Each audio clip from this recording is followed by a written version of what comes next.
Hi everyone and welcome back to another video of this course. In this video, we're going to be designing our second logo together, which is for an imaginary brand called Clock. Without further ado, let's get started. First of all, I'm going to insert a rectangle and I'm going to hold Shift in order to create a square.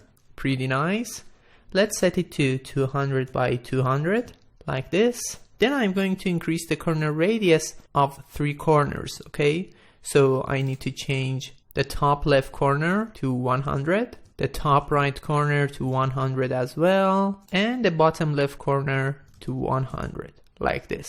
And after that, I'm gonna set the color code to 00, D179, like this. Let me zoom in. And now I need to insert a circle here. I'm gonna hold Shift.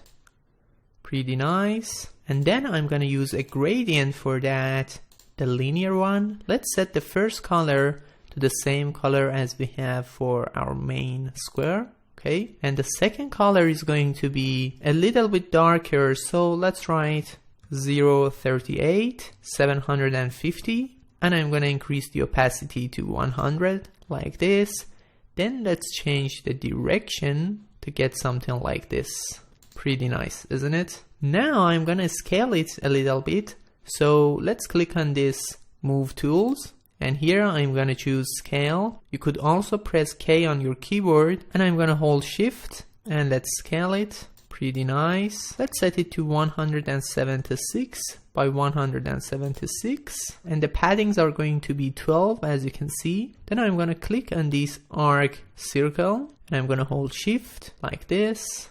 Pretty nice. Now I'm gonna rotate it by 90 degrees. And as you can see, I got something like this. However, I need to change the direction of my gradient. So let's use these handle controllers to get something like this. Can you see that I just created a clock here? It's pretty awesome, isn't it?